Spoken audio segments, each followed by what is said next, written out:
안녕하세요. IT 알려주는 은행원입니다. 네, 오늘은 오랜만에 코딩 관련된 얘기를 좀 해보겠습니다. 우리가 코딩을 할 때 항상 고민하는 게 있는데, 그게 바로 저는 네이밍 규칙이라고 생각합니다. 실제로 엠모 회사에 다니는 지인 말로는, 변수 같은 네이밍을 하나 하는 것 때문에 몇 시간이나 회의를 한 적이 있을 정도로 그 네이밍 규칙을 정하는 거는 프로젝트 할 때 굉장히 중요한 요소 중 하나입니다. 실제로 완성된 프로젝트만 봐도 네이밍 규칙이 좀 지켜지지 않은 프로젝트는 보통은 그 프로젝트 디렉토리나 구성 요소들이 굉장히 엉망인 경우를 많이 봤습니다. 보통 회사 내부에 그런 네이밍 규칙이 정해져 있긴 하지만 만약에 그런 회사라면 그 규칙을 잘 따르면 됩니다. 이 프로젝트를 하다 보면 혼자 결정을 해야 될 때가 있어요, 분명히. 그때 자바 관련해서는 이 규칙을 따르시면 되니까 집중해서 잘 봐주세요. 몇 가지 네이밍 규칙을 소개해 드릴게요. 네. 첫 번째는 그 파스칼 케이스예요.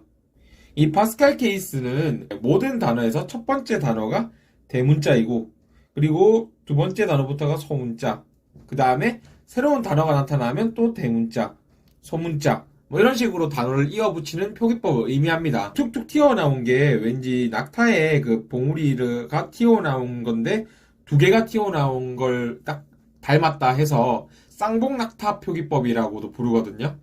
그리고 영어로는 어퍼 카멜 케이스라고도 부릅니다. 네.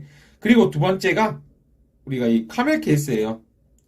방금도 우리가 방금 어퍼 카멜 케이스라고 해서 카멜 케이스라고 했는데 보통 우리가 부르는 카멜 케이스는 로어 카멜 케이스, 네, 소문자로 이루어진 카멜 케이스를 이 카멜 케이스라고 보통은 부릅니다. 이 로어 카멜 케이스는 말 그대로 첫 번째 단어는 소문자로 쭉 시작을 하고 단어가 바뀔 때는 대문자로 시작을 하는 그런 표기법을 의미합니다.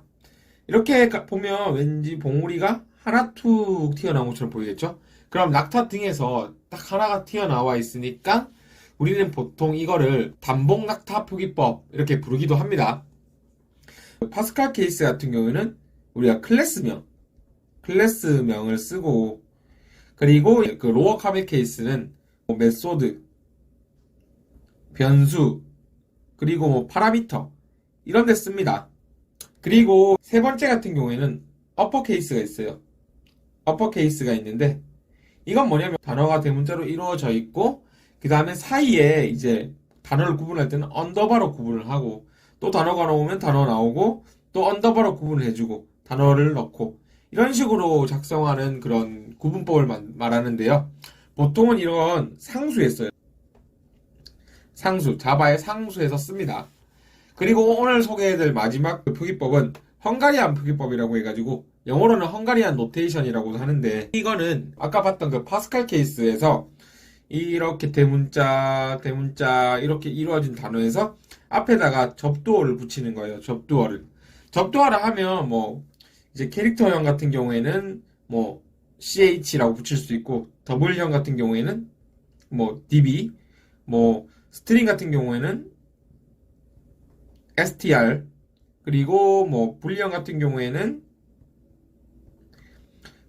b 이런 식으로 붙일 수가 있고 접두어를 이런 타입에 쓸 수도 있고 또는 안드로이드 같은 프로그래밍 해보신 분이면 거기서도 자바를 쓰는데 이제 예를 들면 버튼 같은 경우에는 btn 이런 거 보셨죠? 그 다음에 이미지 같은 경우에는 img 맞죠?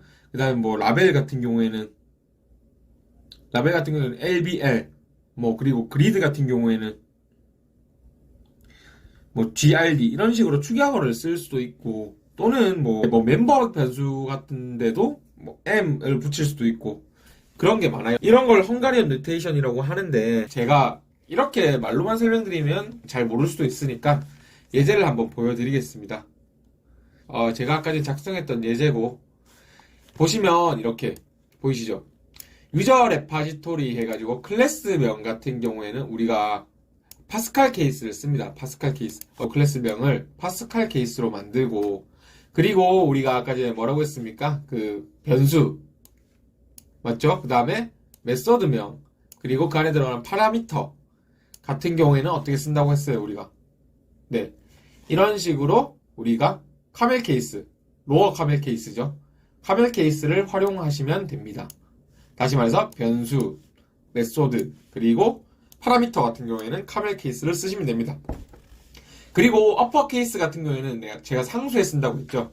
이런 식으로 뭐 IP 어드레스, 포트 이런 식으로 대문자로 가면서 구분해야 될 거는 언더바로 구분하는 그런 어퍼 케이스는 상수에서 쓰시면 됩니다. 그리고 마지막으로 접두어 같은 거 있잖아요. 이런 식으로 뭐 버튼을 쓸 거면 btn을 앞에 붙이신다거나, 그리고 뭐 어떠한 그런 제이슨인데 스트링으로 된 제이슨이라는 걸 의미하는 str을 앞에 붙인다거나, 그리고 또는 멤버 변수 앞에도 이렇게 m 이런 식으로 붙여가지고 우리가 그 접두어를 활용한 헝가리안 표기법도 쓸 수가 있습니다. 자, 이렇게 네 가지 아시면 자바 네이밍은 쉽게 할 수 있다라고 생각할 수 있는데, 제가 조금만 더 설명해 드릴게요. 자바 할 때. 자, 자바의 변수명을 만들 때는 변수의 의미를 충분히 담고 있으면 좋습니다. 딱 봤을 때, 유저 네임이죠. 딱 봤을 때, 저장하는 버튼이다. 딱 봤을 때, IP 어드레스구나. 자, 이런 식으로 변수의 의미가 정확하게 드러나면 되게 좋습니다.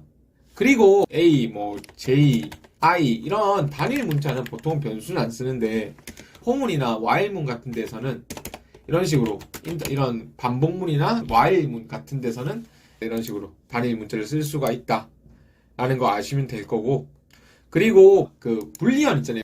false나 true로 끝나는 거, 그거는 우리가 변수명을 지을 때 is를 붙여요. 앞에 is를 붙여가지고 is age 이런 식으로 is를 붙입니다.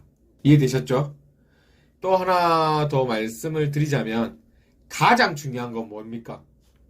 그거는 바로 회사의 규칙을 잘 따르는 거예요. 회사가 아니더라도 프로젝트를 한다면 팀원들과 규칙을 정했으면 그렇게 써야 돼요.